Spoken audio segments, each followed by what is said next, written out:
ለምን መሰለህ እኔ አማራ የሚባል ህዝብ የለም አይደለም ያልኩት፣ አማራ ህዝብ ነው ያልኩት።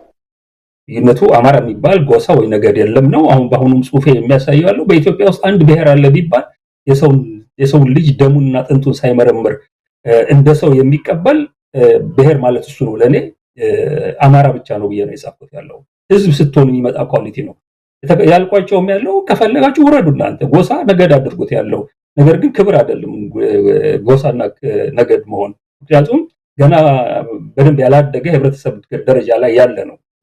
ዘር እየቆጠርክ ደም እየቆጠርክ ከሰዎች ጋር የምትገናኝበት ሁኔታ እኔ ያንን ህዝብ ነው። እኔ አማራ ህዝብ ከየት ወዴት ብዬ መጽሐፍ የጻፍኩ ሰውዬ ዛሬ 32 ዓመት የአማራ ህዝብ አደጋ ውስጥ ይወድቃል ያለው በአማራነት ካልተደራጀ በሚል ያስቀመጥ ሰው አማራ የሚባል ህዝብ የለም ማለት። ለምን መሰለ ግን ብዙም የማይጨንቀኝ ምክንያቱም አብዛኛው አማራ እኔ ምን እንደማስብ ያውቃል ያለው እንደኔ አይነት አቅም ያላቸው ሰዎች ወጥቷል። አማራው እንዳያዳምጥ ይሄ የወያኔ ስማቸውን ሁሉ ያወለው አንዳንዶቹንም ባክግራውንዳቸው ነው አማሮች አይደሉም እንደዛ ብለው የሚስቡት ያለው የሚታዩ። ለዚህ ነው ቅርብ እንትን የማይለኝ ምክንያቱም አማራ ህዝብ ይሁን የኢትዮጵያ ህዝብ አጠቃላይ ደሃ እንጂ ደደብ አይደለም የሚል እምነት አለኝ። ስለዚህ በደንብ ስለሚያውቀው በዛ ተጨንቄ የምጽፈው ነገር አይደለም ማለት ነው። እና ይሄው ነው መልሱ። ለአንድ ደቂቃ ማሳስቦኝ የማያውቅ አንዳርጋቸው አማራ የሚባል ህዝብ የለም ብሏል ብሎ ለሚቀሰው ክስ ለአንድ ሰከንድ ነው። ሌላው አሁን ልጨምርልን አሁንም በዚህ ጽሁፍ ላይ ከስሩ የሚጻፈው ነገር በብዛት ይሄ እንደሚሆን አውቃለሁ። ባለፈው ጊዜ አማራ የሚባል ህዝብ የለም ብለህ አሁን ስለ አማራ ትጽፋለህ የሚል ይሄ የአብይ ዲጂታል ሰራዊት በደንብ ተደራጅቶ የሚመጣበት ካምፔን እንደሆነ አክራሪ የሆኑ ብሔረተኞች በሙሉ እንደዛ እንደሚያደርጉ አሁንም ቢሆን አደም መግዛት ያልቻሉ የትግራይ ብሔረተኞችም እንደሚጨመሩበት በተለይ እነሱ በዋነኛነት የገፉት አጀንዳ ነው። ምክንያቱም አማራው ለሃሎ በዚህ ጽሁፍ ደረጃ አሁን በጻፍኩልህ ደረጃ ጽሁፍ በስነ ስርዓቱ ሁሉ ነገር ተንትኖ ነገር የሚያቀርቡ ሰዎች እንዳይኖሩት ለማድረግ እኔም ብቻ አይደለም ሌላውን ያፓ የነበሩትን የ66ቱ ትውልድ መሪዎች ምናምን ነገር ለአማራ እንዲያደርጉ እኮ የሚልኩ አማራን ለዚህ አበሳ የጨመረ አክራሪ ኦሮሞ ብሔረተኛና የትግሬ ብሔረተኛ ሆኗል እና አማራ መንቃት አለበት። በትውልድ መካከል ክፍተት እንዲፈጠር እርሱ በርሱ አንድ ሆኖ እንዳይቆም ሐሳብ ያላቸውን ሰዎች እንዳያዳምጥ የማይመጣ ነገር የለም እና ይሄ አንዱ ትልቁ መጠንቀቅ ያለበት ነገር ነው። በግለሰብ ደረጃ ግን ለአንድ ደቂቃም መሳስቦኛ ያውቃል። ሌላው አሁንም አስቀድሜ ማነሳው ሐሳብ እንግዲህ ኢትዮጵያ ውስጥ የጎሳ ፖለቲካ የጎሳ ምንበለው የዘውግ ምንበለው የዘር ፖለቲካ እየሞተ ነው። ለዚህም አንዱ ማሳያ ህወሓት ነው። ህወሓት በራሱ በተከለው የብሔር ፖለቲካ እየተበላ ያለ ድርጅት ነው። በአሁን ሰዓት ህወሓት ሰሞኑንም ሞንጆሪኖ ፈትለወርቅ ገብረ እግዚአብሔር ለአንድ ሚዲያ በሰጡት ቃለ መጠይቅ ትግራይ በዘር በሃይማኖት መከፋፈል የለብንም የሚል ጠንከር ያለ አቋም አስተላልፈዋል። እንግዲህ በዘር በሃይማኖት ኢትዮጵያንም ከፍለዋል። ስለዚህ መልሶ እነሱ ሊበላቸው ሲደርስ የዘር ሃይማኖት ነገር ይቅርብን የሚል ነገር አምጥተዋል። ስለዚህ የዘር ፖለቲካ እየሞተ ነው ኢትዮጵያ ውስጥ። አሁን ስልጣን ላይ ያሉት ናብይም እንደው የመጨረሻው የዘር ፖለቲካ አባላት ወይም ደግሞ አራማጆች ሆነው በኢትዮጵያ ታሪክ ውስጥ እንደሚያልፉ ይጠበቃል። የዘር ፖለቲካ የጎሳ ፖለቲካ እየሞተ እየተሰናበተ ባለበት ጊዜ ላይ አሁን በዚህ ጽሁፍ የአማራ ብሔርተኝነት ይለምልም ወይም ደግሞ ይጠናከር ገንግኖ ይውጣ የዛን ጊዜ ነው ኢትዮጵያ ምንድን ነው የሚለው አስተሳሰብ እየሞተ ያለውን እንትን መቀስቀስ አይሆንም ወይ? ነፍስ መዝራት አይሆንም ወይ? አንደኛ ያንተ በዘር ላይ ተመሰረተ ብለው በብሔር ፖለቲካ በኢትዮጵያ ውስጥ እየሞተ አይደለም። በትግራይ ውስጥ የምታየው እርስ በርስ ጭቅጭቅ መሰረታዊ የሆነ በትግራይ ብሔረተኝነት ዙሪያ ጥያቄ የሚያነሳ አይደለም። እርስ በርሳችን አንለያይ ነው የሚል ያለው ሜቢ ድንገት ትግራይ ውስጥ ሊቀየር የሚችለው ነገር ቢኖር መጀመሪያውንም ስህተት የነበረ ነገር በተወሰነ ደረጃ ፍንጮች የሚታዩት በምንም አይነት መመዘኛ አማራን ጠላት አድርጎ የሚቀርጽ የፖለቲካ አጀንዳ ሊኖረው የማይገባውን ስራ ነው የሰሩት ያለው የትግራይ ልጆች። በኔ በተለያዩ ጽፎችና በዚህ በጦርነት የተነሳ አዲስ አበባ ከተማ ጋር ደጃፍ ሲደርሱ የተናገሩትን እየቆረጠ እያወጣ የሚለጥፍ የትግራይ አክቲቪስት አለ። በከፍተኛ ጭካኔ ተዋጉ ያልኩትን ትክክል ነው። በከፍተኛ ጭካኔ አዲስ አበባ ተመልሶ መጥቶ ህዝብን ምን ሊያደርግ እንደሚችል ወሎና ጎንደር ላይ የሰራውን የተመለከተ ሰው ዝም ብሎ እንዲገባ አይፈቅድላቸውም። ያለ ትግራይ ያለ ህዝብ ጨፍጨፍ አይደለም ምን ያልኩት። ነገር ግን ከመጀመሪያው ማነሳልህ ከመጀመሪያው በአማራ ጥላቻ ላይ የተመሰረተ ሪዮት ዓለም ይዞ የብሔር እንቅስቃሴ መገንባት በጣም ትክክለኛ ያልሆነ አቋም መሆኑን የትግራይ ኤሊት የሚረዳው ይመስለኛል። ምክንያቱም ከዚህ ሁለቱ ህዝብ የበለጠ በምንም አይነት መንገድ የሚቀራረብ ህዝብ የለም። ከቱም በሺህ የሚቆጠር ዓመት ስለ ኢትዮጵያ ስታወራ ተያይዞ ሲንገታገት እዚህ የመጣ ህዝብ ቢኖር ሁለቱ ህዝብ ነው። ኮር የሆነው ህዝብ ነው። ይሄ ህዝብ ነው በቋንቋ በባህሉ በእምነቱ ሁለቱንም ማለት እምነቶች ማለት ነው። በተውፊቶቹም በሁሉም ነገሮቹ በጣም የሚቀራረብና የሚመሳሰል ህዝብ በየትኛው መመዘኛ የአማራ ህዝብ እንደ ህዝብ ነው መጨረሻ ላይ የሄዱበት ያለው። ገዢ መደብ የአማራ ኤሊት እያሉ ቢናገሩ እኔ ሜዳ ላይ በነበርኩበት ሰዓት ላይ ቅስቀሳው አማራ ነው የሚል ያለው አይለይም ነበር የነበረው። ያንን አመለካከት ነው የጫኑበት ያለው። ያ ነገር እርግጠኛ ነኝ በሂደት ይቀረፋል የሚል እምነት አለኝ። ምክንያቱም መሰረት ያልነበረው ነገር ነው። አማራ የትግራይን ህዝብ የአማራ ኤሊትን ብትለው በስነ ስርዓቱ ጽፌ ያሳይቻለሁ። ትግራይን አመለከ፣ የትግራይን ኤሊት አመለከ፣ የትግራይን ሁሉ የሆኑት ነገሮች አመለከ እንጂ ዝቅ አድርጎ የተመለከተበት የእነሱን ታሪክ የራሱ ታሪክ አደረገ እንጂ ያንቋሸሸበት ሁኔታ የተከሰሰውም በዚህ ነው። ታሪክን ወሰደ ምናምን አደረገ ተብሎ የትኛው ቦታ ላይ በአቻነት ያልተያየበት እንደውም ትግራይን ከበላይ አድርጎ አማራ ያልተመለከተበት ታሪክ አታገኝም ያለው። ይሄንን ሪቪው ሊያደርጉት ይችላሉ። ያ ወደ ጤነኛ ወደሆነ ምክንያቱም ብሔረተኝነት ሞሮሌስ እኮ የማንነት ግንዛቤ ነው። ትግርኛ ቋንቋ እስከተናገርበት ትግርኛ ሙዚቃ ቀልብም እንትን የሚል ከሆነ የሚነሳሳ ከሆነ ትግራይ ውስጥ ያለ ያለባበስ አመጋገብ እነዚህ ሁሉ ነገሮች አንድ ትግራይ የሚያደርገው ነገር ነው። ያ እኮ አይጠፋም። ኢትዮጵያ ውስጥ እነዚህ ነገሮች የሚጠፉበት ሁኔታ የለም። እንደዚህ አይነቱን ነገር ወስዶ ከሌሎች ነገሮች ጋር ሳያያዝ ትግራይን ብሔረተኝነት እንደዚህ አይነት መንገዱ እንዲያበብ እንዲበለጽግ ማድረግ የሚቻልበት ሁኔታ አስቦ ሊመጣ ይችላል ያለው። ያ ግን አንድን ህዝብ ወስዶ ለብሔረተኝነት መገንቢያ በጠላትነት የሚፈርጀው ነገር ግን ትልቅ ጉዳት በአማራም ላይ ትልቅ ጉዳት በትግራይም ላይ አድርሷል። ይሄንን ይመለከቱታል ብዬ ነው ማስበው። ነገር ግን የትግራይ ብሔረተኝነት እዛ ውስጥ ያላቸውን ሽኩቻ እናስቁም ማለታቸው ብሔረተኝነቱ ይፋል ማለት አይደለም። በጣም ጠንካራ በሆነ መንገድ የያዙት ነገር ነው። ሪቪው የሚያደርጉት ነገር ሊኖር ይችላል፣ የሚከልሱት ነገር ሊኖር ይችላል። ብዙ ስህተት ነው የሰሩት ያለው። እኔ በተለያየ አጋጣሚ አዋቂ ነው ብልህ ነው ምናምን ተብሎ የሚቀርበውን መለስ ዜናዊ በጣም በግለሰብ ደረጃም ያው ነገር አውቃለሁ፣ በትምህርት ቤትም ደረጃ የምንተዋወቅ ሰው ነው። በሰፊ ድልም ያለኝ በተለይ ለትግራይ ኢትዮጵያን በመሰለ ሀገር የኤትኒክ አጀንዳ ዘር ላይ የተመሰረተ አጠቃላይ ስራ ለትግራይ በተለይ የሚጠቅም እንዴት እንዳልሆነ ዞሮ ይሄ በዘር ላይ የተመሰረተ ፖለቲካ ጊዜ ጠብቆ የትግራይን ህዝብ ዋጋ ያስከፍለዋል እስከማለት ድረስ ነው። በቪዲዮ የተቀዳ ነገር አለኝ እና ይሄ ሌላ ቦታ ላይ ግን እያየው አይደለም ያለው። ዛሬ እስከ ወሎ ድረስ የሚያማጥር ቤንሻንጉልን ጨምሮ አዲስ አበባ የተቀለለ በአብይ አህመድ ስፖንሰር የተደረገ የኦሮሞ ብሔረተኞች እንደውም በጣም ተስፋፊ የሆነ በጣም ጨፍላቂ የሆነ አይነት ብሔረተኝነት ነው እየተመለከትን ያለ ነው። ኦፍ ኮርስ አሁን የተፈጠረ ነገር አለ። ትግራይ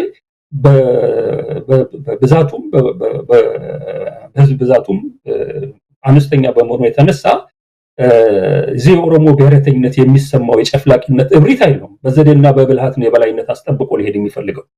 ይሄ አሁን አንተ የምትለው ነገር የመጣው ሊመጣ የሚችልበትን አንግል ለማሳየት የኦሮሞ ብሔረተኝነት ግን ከሚገባው በላይ ቁጥር አለኝ በሚል ትምክህት ላይ የተመሰረተ ነገር አለ። ሁሉም ነገር ጨፍልቄ መሄድ ይችላል የሚል ነገር አለ። ያ ምን አድርጓል? በተወሰነ ደረጃ አንተ ወዳልከው የሚያመጣ በጣም ትንንሽ የሆኑ ብሔርና ብሔረሰቦች ይሄ ጨፍላቂነት ጭራሹኑ ሊያጠፋን ይችላል ያለው የሚል እንደውም ይሄንን አይነት መጨፍለቅና መጥፋት ውስጥ ጠቅላላ ከምንገባ ይሄ ብሔር ምናምን የሚባል ነገር የሌለበት አደረጃጀት ቢመጣና ቋንቋችንን ባህላችንን በናሳድግበት መንገድ እንፈጥራለን። ፖለቲካው ግን እንደዚህ አይነቱ ዘር ላይ የተመሰረተ አካሄዱ ቢቀር ይሻላል የሚል ከፍተኛ የሆነ አወረስ አለ። ትንንሾቹ ብቻ አይደሉም፣ ተለቅ ያሉትም ቢሆን ብዙ መንገድ ሲዳማንም ብትወስደው ሶማሌዎችን ብትወስዳቸው ኢቭን ትግራይም ውስጥ አሁን ይሄ አይነት አወርነስ ያለ ይመስለኛል ያለው በተወሰነ ደረጃ። ወዴት ይሄዱ ነው እነዚህ ሰዎች? እንግዲህ ወሎ ከደረሱ ወደ ራያ ቀጥሎ ወደ ትግራይ፣ ከትግራይም የሆነች ኦሮሞ ስም ያላት ቦታ ካገኙ እሷም የኔናት ማለታቸው የሚቀር አይደለም። ስለዚህ በአንድ በኩል ይሄ በጣም አግሬሲቭ የሆነው በጣም ተጋፊና ተስፋፊና የሆነው ብሔረተኝነት፣ የኦሮሞ ብሔረተኝነት ጥያቄ እያስነሳ ያለው ነገር አለ። ትልቁ ጥያቄ ግን የሆነ ያለው አማራው ወደ ብሔረተኝነት የወሰደው በብሔረተኝነት በሚልበት ሰዓት ላይ አማራ ብሔረተኝነት በጽሁፉ ላይ ለይቼዋለሁ። ጤነኛ የሚለው ብሔረተኝነት ነው እያስቀምጨዋለሁ። በማንነት ላይ ወደ ተመሰረተ አደረጃጀትና በዛ ላይ የተመሰረተ እንቅስቃሴ ውስጥ የገባበት ሁኔታ ወዶ እኮ አይደለም። አው ትልቅ ችግር የሆነው ይሄ ነው። ሊያጠፉት የፈለጉ ኃይሎች የተሰብስበው አሉ። ራሱን ተከላክሎ የሚያድንበት ወይ ተከላክሎ የሚያድነው ሌላ አይነት ኃይል የለም። ኢትዮጵያዊ የሆነ ድርጅት ቢኖር እርግጠኛ ነኝ መሳሪያ ይዞ ልክ አሁን የአማራ ፋኖ የታጠቀውን አይነት መሳሪያ የያዘ ኢትዮጵያዊ ድርጅት ቢኖር ኖሮ እውነቱን ልንገርህና በምንም አይነት መንገድ አሁን የምታየውን አይነት በአማራነት የተደራጀ ነገር አይመጣም ነበር። ኢትዮጵያ የሆነ ድርጅት እሱን የሚያድነው በሌለበት ሰዓት ላይ ኢትዮጵያ የሚባለውን ሀገር የተቆጣጠረው መንግስት ኢትዮጵያ በሚባለው ስም አማራን በዚህ ደረጃ በድሮና በታንክና በመድፍ እየጨፈጨፈ ባለበት ደግሞ እንደሌላው እንኳን ምክንያት ቢኖረው አንድ ነገር ነው ያሳዝነው። ይሄ ነው ትግራይን እኮ እሺ ሰበብ አለው ልትል ይችላል ያለው ሰሜን እዝም መጥቶ እንዲያድርጓል። ስለዚህ ጦርነት ጀምሯል ነው ያለው። ጦርነት ስለጀመረ መመከተ ህግ ማስከበር የሚፈልከውን ስም ስጠው። እዚህ ቦታ ላይ እኮ ግን የሁሉ ደም እየፈሰሰ ያለው እኮ በዛ በኩል 270,000 ሰው ጦር ያለው የታጠቀ ኃይል ትግራይ ላይ ተቀምጦ በዚህ በኩል ከወለጋ በሚሊዮን የሚቆጠረው ሰው የተፈናቀለበትና የሰው ልጅ ደም እንደ ጎርፍ የፈሰሰበትን ሁኔታ የፈጠረ የኦሮሞ ብሔረተኛ ታጠቀበት። እንደገና በመንግስት ደረጃ ህዝቡን ሊከላከል እንደማይፈልግ በቂ መረጃ በተገኘበት ሁኔታ መሳሪያን አውርድ የተባለ ህዝብ ተገፍቶ የገባበት ጉዳይ ነው። ስለዚህ አማራው ብሔረተኝነት ላይ የተመሰረተ እንቅስቃሴ ዝም ብዬ እንደቀልድ ላድርግ አይደለም የገባዋለው። ራሱን ማዳኛ አማራጭ አሳጥተውት የገባበት ነው። ነገር ግን ቀደም ባሉትን ዘመኖች በሙሉ ከተመለከት የኢትዮጵያ ፖለቲካ አካሄድ በደንብ የሚጠቁመው ያለው አማራው አደጋ ውስጥ ሊወድቅ የሚችል ህዝብ እንደነበረ ይሄንን አስቀድሞ ማየት እንደነበረበት ይሄንን ለማድረግ ራሱን አደራጅቶ ከመጀመሪያውም ጀምሮ የአማራ ኤሊት ነው እኛንን ይሄንን የአማራ ህዝብ አሁን ለገባበት ፍዳ የዳረግ ነው። ምክንያቱም ተጨባጭ የሆነውን የሀገሪቷን ሁኔታ ተንትኖ ይሄ ህዝብ ምን ይሆናል የሚል ጥያቄ አንስቶ መልስ መስጠት አለመቻላችን ለዚህ ዳርጎታል ብዬ ነው የማስበው። አሁን ገብቶታል ያለው ይሄ ትግል ወሳኝ ነው፣ አስፈላጊ ነው፣ ህልውናው ማስከበር ያለበት ነው። የአማራን የህልውና አደጋ ከመከላከል ትግል ጋር የተያያዙ የተመጠኑ የግል ምልከታዎችን በእንዳርጋቸው ጽጌ። ይህ ጽሑፍ የተጻፈው በአማሮች መካከል መደረግ ለሚገባው ውይይት ነው። የታሪክ የግል ህይወት ምጸት በሚመስል መልኩ እነዚህን ቃላቶች የዛሬ 32 ዓመት የአማራ ህዝብ ከየት ወዴት በሚል ርዕስ ባሳተምኳት ትንሽ መጣጥፍ ውስጥ መገኘታቸውም አስገርሞኛል። በገጽ 5 መጨረሻ ላይ የዚህን ጽሑፍ ዓላማ አንድና አንድ ብቻ ነው። ዛሬ በሀገራችን ውስጥ ባለው ሁኔታ በተለይም የአማራን ህዝብ በሚመለከቱ ጉዳዮች ላይ በአማራውና በአማራ ውስጥ ብቻ መደረግ ላለበት ውይይት የራሳችንን መንደርደሪያ ሐሳቦች ለማቅረብ ነው ይላል። በዚህ ጽሑፍ ላይ አማራ ያልሆኑ አስተያየት ቢሰጡበት ማስቆም አይቻልም። በበኩሌ ከጽሑፉ ጋር በተያያዘ የሚነሱ ጥያቄዎችና አስተያየቶችን ምላሽ የምሰጠው ከአማሮች ለሚመጡት ብቻ ነው። አማሮች ስል በአማራ ፋኖ የሚመራው የአማራን ህልውና ትግል ፍትሃዊ ነው ብሎ የሚያምን ማንኛውንም ሰው ማለቴ ነው። እንዲህ ከሆነ ማንኛውም ኢትዮጵያዊ የአማራን የህልውና ትግል ፍትሃዊነት ከተቀበለ አማራ ነው። የአማራ ቁስል ቁስሌ፣ ህመሙ ህመሜ ነው በማለት በድርጊቱ እኔም አማራ ነኝ እያልን ስለሆነ እንዲህ አይነቱን ግለሰብ ጥያቄ ቢጠይቀኝ ለመመለስ ቢሞግተኝ ለመሞገትም ዝግጁ ነኝ። ከዚህ ውጪ ግን አንድ ግለሰብ ዘር ማንዘሩን እስከ ምንጅላቱ አማራ መሆኑን ሊቆጥር ይችላል። በድርጊት ግን እንደ ዳንኤል ክብረት፣ ዳኛቸው አሰፋ፣ በለጠ ሞላ፣ አረጋ ከበደ፣ ተመስገን ጥሩነህ፣ አገኘው ተሻገር፣ ብናልፍ አንዱዓለምና ሌሎችም የንጉስ አብይ አህመድ የቤተ መንግስት የግቢ ባሪያ ሆኖ እስከመጣ ድረስ አማራ ሊሆን አይችልም። በእንዲህ አይነቱ ፍጥረት ለመጠየቅም ሆነ ለመሞገት ፈቃደኛ አይደለሁም። ንጉስ አብይ ባቋቋማቸው ለሆዳቸው ባደሩ ባሪያ ጀነራሎች በሚመሩ የማህበራዊ ሚዲያዎችን ሰራዊቶችን ለመጠየቅ ፈቃደኛ አይደለሁም። ይህ ጽሁፍ በዋነኝነት ማንን ቀንድ ሊያስቀብል እንደሚችል ለማወቅ የኦሮሞ ብልጽግና የሚዲያ ሰራዊትና ጸረ አማራና ኢትዮጵያ ኃይሎች የአማራን ስም እየተጠቀሙ ዘመቻ እንደሚከፍቱበትም ግልጽ ነው። እንደተለመደው የኢትዮጵያ ህዝብ በተለይ ደግሞ የአማራ ህዝብ ደሃ እንጂ ደደብ አይደለም በሚል በህዝብ የመተማመን ላይ ቆሜ የእውነትን በድፍረት መጻፍ ግድ የሚል ሆኖም አግኝቼዋለሁ። በበኩሌ የዚህን ጽሁፍ ጉዳይ በአማሮችና በአማራ ወዳጆች መሃል ለሚደረግ ውይይት በሚል ያጠርኩት ከማንም ለሚነሳ ማናቸውም ጥያቄ ወይም አስተያየት ምላሹን መስጠት ወይም ሐሳቡን ማስተናገድ ከባድ ስለሆነ አይደለም። ያለንበት አዋካቢና አሰቃቂ ሁኔታ የሚያቀናጣ የትኩረትና ጊዜ ተትረፈረፈ ድሎችን ስለማይሰጠን ብቻ ነው።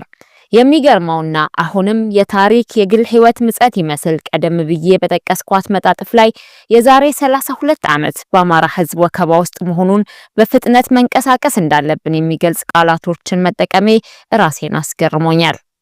ያችን ትንሽ መጣጥፍ እዛው ገጽ 5 ላይ የአማራ ህዝብ ራሱን በፍጥነት በማዘጋጀት ካልቻለ ይህ ህዝብ በሚሊዮኖች በረሃብ የሚገረፍበት፣ በሚሊዮኖች የሚሰደድበት፣ እንደ ህዝብ ክብሩ፣ ነፃነቱ፣ ህልውናው ከማይጠበቅበት ሁኔታ ውስጥ እንደሚገባ መጠራጠር አይኖርብንም ብላ ነበር።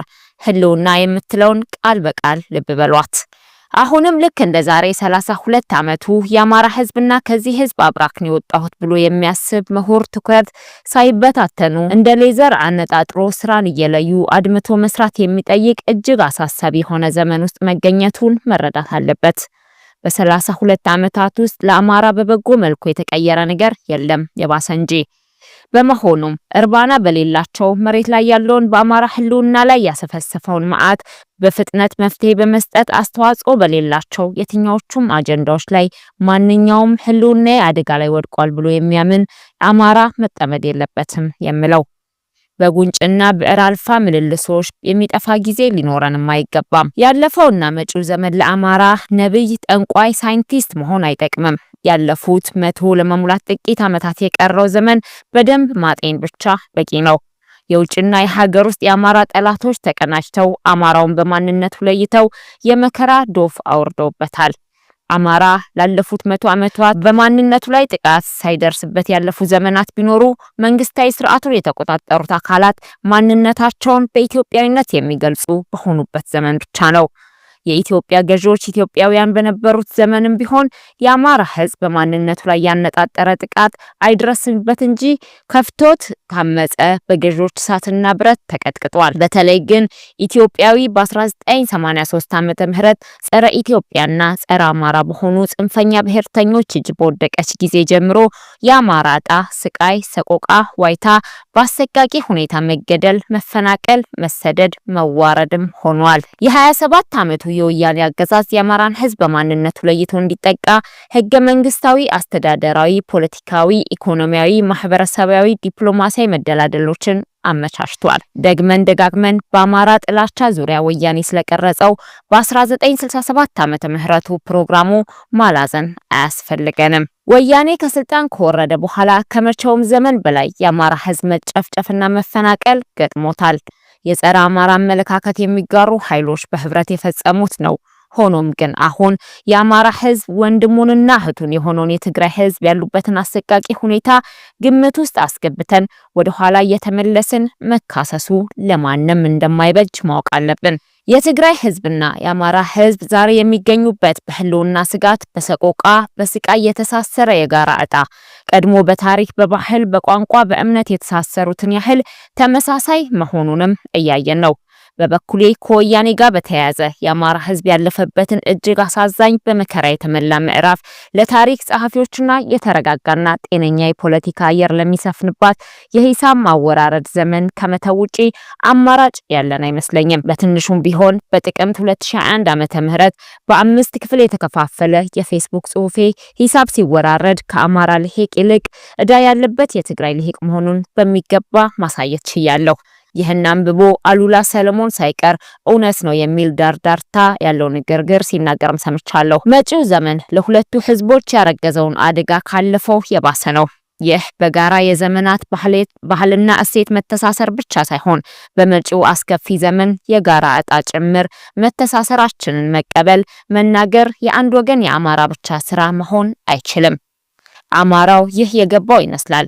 ፋኖች በእስር ቤት ያገኟቸውን 16 የትግራይ ወታደራዊ መኮንኖች ሁኔታዎችን አመቻችተው ወደ ትግራይ የላኩት ይህ ገብቷቸው ነው። የትግራይ ህዝብ እንደሚገባው የሚያጠያይቅ አይደለም። የትግራይ ልሂቅ ግን ይህን መረዳት ይችል ይሆን የሚል ጥያቄ ምላሽ የሚያስፈልገው ነው። አማራውን በተመለከተ መጪው ዘመን በአደጋና በመልካም ዕድል የተመላ ነው። አደጋው አማራው እስከዛሬ ድረስ አይቶት የማያውቅ ጭፍጨፋ፣ እስራት፣ እንግልት፣ መፈናቀል፣ መሰደድ ሊያጋጥሙ የሚችልበት እድል እየጨመረ የሚሄድ መሆኑ ነው።